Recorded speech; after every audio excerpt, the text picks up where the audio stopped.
April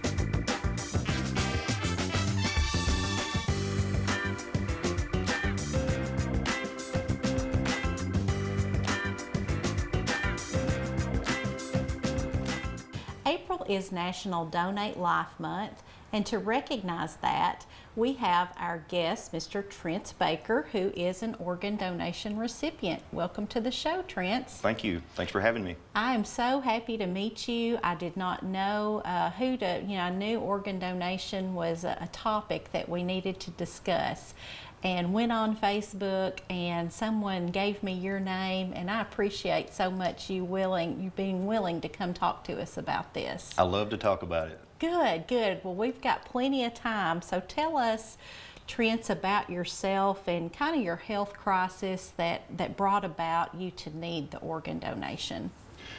Well, I thought everything was going great in my life, and I applied for some health insurance, some life insurance. And, you know, when you apply for life insurance, they have a nurse come out and they take your blood and check you out and everything. And that happened, and then I got the word back that I had elevated liver enzymes. So, of course, that worried me, so I started checking, and one thing led to another, and then next thing you know, I was at the doctor's office diagnosed with Hep C. And that's what affects the liver. Mm-hmm. And a lot of people in my age group have this disease and don't really even know it. I never had a clue. Never sick a day in my life until I was diagnosed with this. And they told me then that I would eventually have to have a liver transplant. What did that feel like, hearing that news? It scared me. It scared the life right out of me. But, you know, I just kind of put it in the back of my mind and thought I'd worry about it when it happened. Mm-hmm. So you go along and you've got your diagnosis. How many years is it before the liver actually starts to fail? 10, somewhere around 10 years. Mm-hmm. I started getting sick, didn't have the energy to do the things that I used to do, and went to the doctor, had an ultrasound, and then I realized how bad it actually was, and started going to the doctor to find out what we could do, and found out then that it's time to start considering the donation at that point. That's true. Yes. Okay. So you're starting to feel bad. What's the process like, I guess, of being on this waiting list? And what was your experience being on the list?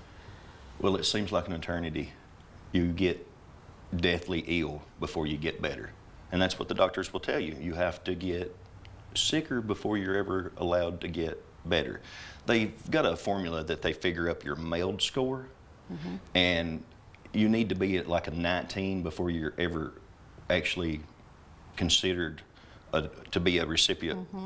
And when you get to 19, you're sick. You're knocking on death's door.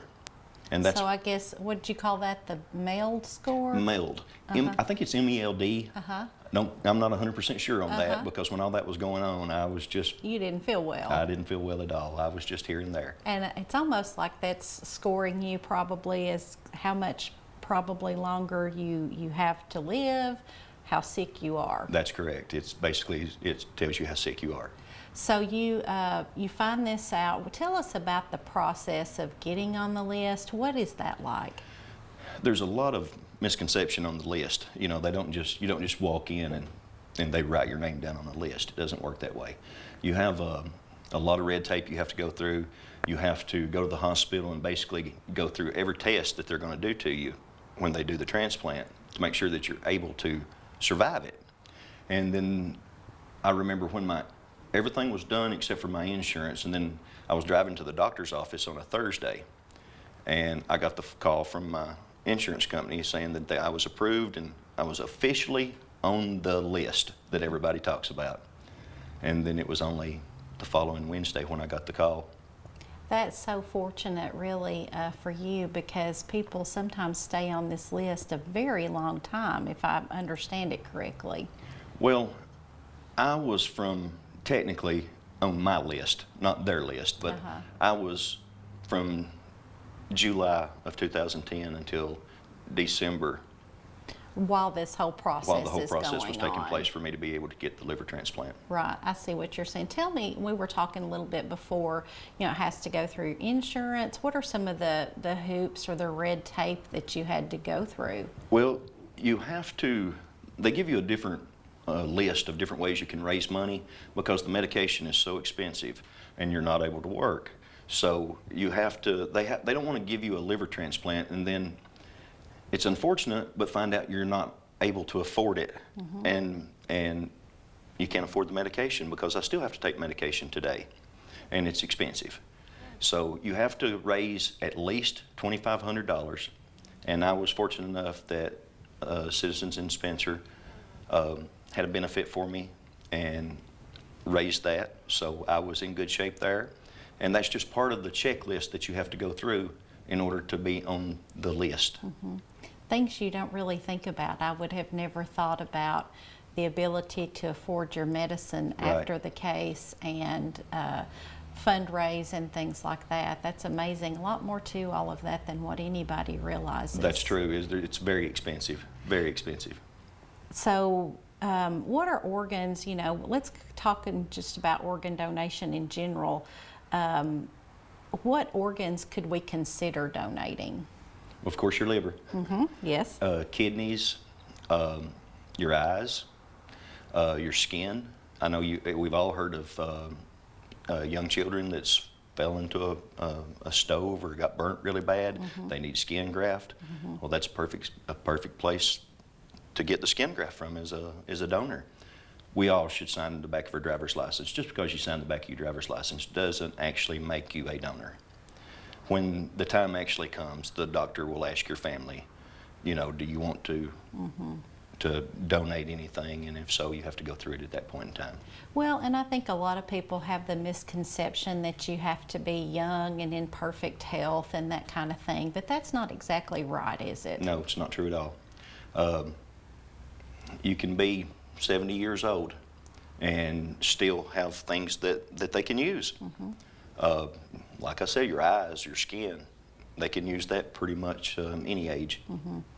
Right, and people can still have, I know a lot of people are really sensitive about the family members that are left behind, but you can still have a nice burial, but still, there's parts that you're not going to see. You're not gonna the see. family does not know that a skin graft has been taken or something like that, as far as being able to see it. Correct. Even if you're not a donor, when your body is placed in the coffin, the things that you could have donated are gone. They're not there anymore. They're not being buried with you. That's the biggest misconception is people think they're going to kill them off to get their organs. Well, it's not that way. It's just the opposite of that. They want the organs to be in top-notch shape when they get them, so they can use them. So it can be the gift of life. It can continue someone else's life. Right. If you're injured in some way and laying in a hospital bed, I guess I'll reiterate that. It's not that anybody's going to pull the plug early, or No. everybody wants to keep you with them and your Right. loved ones, but if that doesn't happen, then the next step is to consider the organ donation. Exactly. When you can help, your family member's gone and you can help someone else continue their life, why not? It's not something you're going to miss. It's not going to the grave with you. So why not give it away to somebody that can use it? That's exactly right. That's the perfect example of you can't take it with That's you. exactly You think right. that you're taking those things with you, but you're really not. No, you're not. So we talked a little bit about some of the misconceptions of organ donation. Anything else that you kind of had in mind that you were surprised by? Well, you would think that after the donation you can say, well, I want to go see the family that my liver donation come from. Well, that's not, you're not able to do that. They keep it very private. Matter of fact, I found out during this whole situation that the doctor doing my transplant was not the actual doctor that did the harvesting. See, a doctor will go harvest the organs, and then another doctor will actually do the transplant. So you have no idea. We talked about thank you letters and things like that, but that's very limited on Yes, what it you is. can even do to thank the family. Yes, it is. And I would love to be able to just hug somebody's neck, but you know, you can't do that. They want to keep everything very private. That's understandable, I guess, in some situation. So what kind of needs to happen if we're considering, signing up for organ donation? What some of the avenues we can take to make sure we're on the list to give? Well, talk to your family members and let them know that that's what you want to do. When you pass away, you would love to have your organs harvested so that someone else can use those, because it's up to your family members. They've got the last say, and just let them know that that's what you want, so that they can go ahead and make sure that that's the way it happens. Right, your medical doctor, your family members, anybody who's going to be in or ask, your children, your spouse. Everybody. The more you talk about it, the more comfortable everybody is with it. You know, it's not like it used to be. I don't know what the numbers are, but there's thousands and thousands and thousands of transplants being done now. And I've got a good friend of mine here in the McMinnville area. She actually had a bone marrow transplant, and just little things like that. You can help somebody else live their life easier. Why, right. It's just so wonderful to hear the after story, the positive, because we know good things come from it. And so to see the life lived, how many years ago has this been? And your liver, I guess, is doing great. It's been 7 years. It was December the 22nd, 2010. And I had a little hiccup there, right after it. But after all that was over with, I've been doing great. I've been doing wonderful. Good. And then you said medication's part of the process. Medication is part of the process. Like I said, I did have the Hep C, and it stayed in my body. So after the transplant, my doctor put me on the Harvani that you see advertised on TV, and that's some rough medication. Very expensive, very expensive. I think it's like $1,250 per pill. Oh my goodness. And but it works. I'm cured from the Hep C virus. So then that stopped the liver deterioration. Exactly. Right. And of course, I do absolutely nothing to harm my liver at this point in time. I watch what I eat. I don't drink any alcohol, and we'll say, I don't know if we touched upon this on camera or not, but the Hep C it's not that you did anything to damage your liver. Some people will associate liver disease with alcoholism, but medication can even be very hard on the liver. Exactly. A lot of medication can hurt the liver. I take nothing. If a doctor doesn't prescribe it to me, I don't take it. Pretty much that simple. Yeah, anything as simple as I've heard gout medication is very hard on the liver. So right. Even natural vitamins and things like that can harm you. Yeah. You have to be very upfront with your doctor when they ask you, are you taking anything? The little things that you take, that you can buy. Yeah, at the health food store. At the health food store. Some of those things can harm you. Yeah, it's very important to keep your doctor informed of those things. Most definitely. And the best part of it is, if you listen to your body talks to you. You can tell when something's going wrong. Just pay attention to it. Well, and that's what, we talked about earlier too. You said when you, after the during the end of that 10-year period, you could feel yourself. I could feel myself dying. The deterioration. I would ask my doctor weekly, how long is it going to be? How long is it going to be? I don't know if I can hang on that long, because I could just, I could feel my body shutting down. It was just closing. And you're experiencing, I guess, then some of the, just the failure, the skin discoloration and things. I'm sure you. Everything. I wasn't able to drive. I wasn't able to much more than get out of bed at that point in time. I was fortunate enough, I had a lot of friends from my hometown to come visit me when all this was taking place. I was living right outside of Atlanta in Ackworth, Georgia.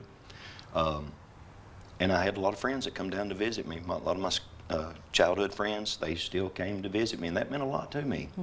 A lot to me. When, I'm knocking on death's door. Well, things like that keep your spirits up for sure. It does. And I will say, you came down from Van Buren County. Are you a native of Van Buren County? I am. So great people up there, and that goes to show you those childhood friendships that you started in that area. That is true. I wouldn't be here today if it wasn't for my friends helping me, the friends from the county that I'm from helping me with the support system that they've got and everything, and the power of prayer. That's most definitely. I would not be here if it was not for the power of prayer. All my doctors would keep telling my family members, I'm not going to make it till morning. But here I am.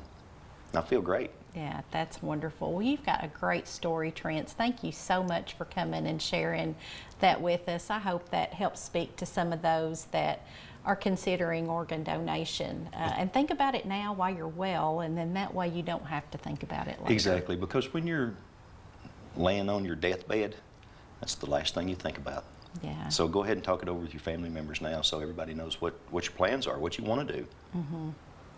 Very important. Break for more Table Talk.